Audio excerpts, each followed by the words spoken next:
I am extremely satisfied with Endgame. This was a good movie. I kind of lowered my expectations because I thought this movie would bring back everyone to life, have a happy ending, maybe kill off two main characters, but no, they kept some of the characters dead. I mean, I'd expect all the people who vanished to come back because they're pretty much essential for, newer movies to come out in the MCU universe. But people like Loki, Heimdall, Gamora, Vision, they're all dead. And this movie saw the balls to kill two main characters and have one be decommissioned. In my opinion, they did enough to have a grand sacrifice in order to defeat the biggest villain in the entire universe. But honestly, to me, Captain America and Iron Man stole this movie. This was their movie. Much like how Thanos was the best part of Infinity War because that was his movie. I mean, Captain America and Iron Man had so many great moments in Endgame. For example, Captain America saying "Hail Hydra." It was just such a badass moment. He didn't really do anything, he just said two words and it was just fantastic. They were kind of showing us that we were going to get another rehashed fight scene from Winter Soldier, and while that fight scene is really good, this was a much better decision. The Hail Hydra scene shows that Captain America can be intelligent, and it's a callback from the comics mixed with fan service. Perfect, it was a perfect moment. I mean, small little details and moments like this just add so much more to the movie. Even though I put spoilers in the title, I just want to let you guys know that I'm about to drop a major spoiler right now, so if you don't want— Iron Man's death was perfect. There was enough time in the epilogue to mourn for Tony Stark and give Captain America a proper send-off as well. Tony developed a lot in this movie, and I'm glad he was the finishing blow to Thanos. However, I wish characters like the Hulk, Drax, and Peter Quill got a few punches in on Thanos, but that's just a nitpick. So yeah, Captain America and Iron Man were probably the best parts of the movie.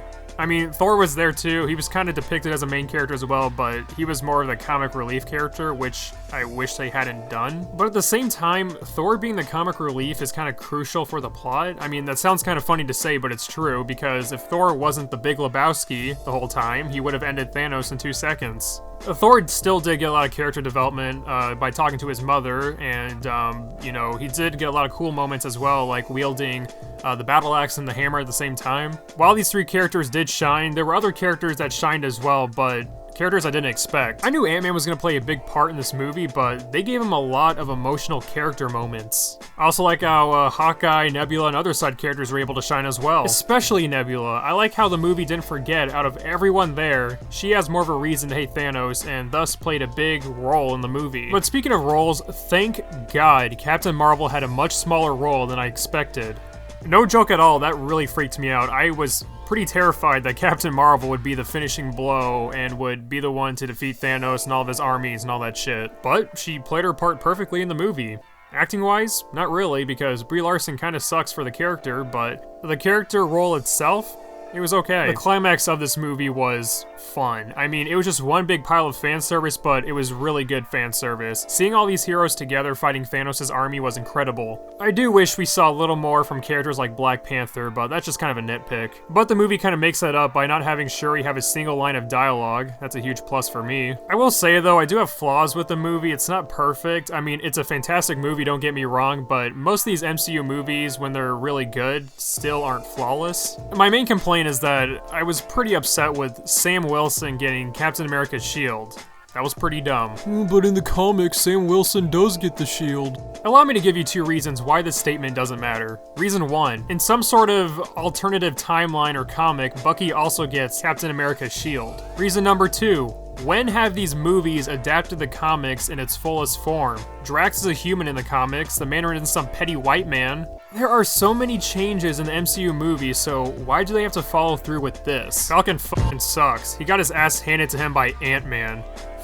Ant-Man. Before he could turn into a giant. On top of that, he's just not that decent of a character. He doesn't have much of a character with him. Bucky, on the other hand, is Steve's best friend, and when I saw Bucky tell Sam to go talk to Steve instead of himself, I was like, dude, that's your best friend. Fuck the Falcon guy and go talk to him. This movie portrayed Sam as Steve's best friend, even though it's Bucky. Sam's role in these movies is to be the sidekick, or the comic relief, or the wisecracking, I don't know, he's just not a main character. And apparently people are defending this because, one, it's part of the comics, and secondly, we want to see another black man in a main role. Who gives a shit? Listen, if Bucky was black and Sam Wilson was white, I would still want Bucky to take the shield. I don't give two shits about three fucks about the skin color. It shouldn't matter. All I care about is good characters. And Bucky is a much better character than Sam Wilson. Another moment that was kind of dumb was the female power moment when all the super ladies came up basically symbolizing they're just as strong as the men. It felt a little forced, if I'm gonna be honest. Scarlet Witch basically taking on Thanos by herself and winning was proof enough that the female superheroes are just as capable as the male superheroes. Also, when Pepper showed up to the battle in the Iron Man suit, I was pretty hyped at first, but then I remembered she has a daughter. So both parents are fighting in a very deadly battle while the kid is by herself. What if both parents die? Now she's an orphan. This is why when parents fly a plane, they're in two separate planes, because God forbid one of those planes would crash and kill them both. And one last thing. Huge missed opportunity by not having Ronan the Accuser fighting for Thanos. Have Drax fight Ronan at first, he gets his ass kicked, and then Captain Marvel comes in and defeats him. Those two characters have a connection with Ronan, so it would have added more to the MCU universe and expanded upon these characters. But honestly, that's kind of a nitpick, if I'm gonna be honest. Overall, though, this movie was great. I might still prefer Infinity War by a tiny bit because I like the fact that the movie is centered around a villain. Kind of like how the Joker is getting his own solo movie. I feel like that's what gives it the slighter edge. Still, Endgame is still a fantastic movie, and I'm glad that mainstream movies like this are starting to take more risks.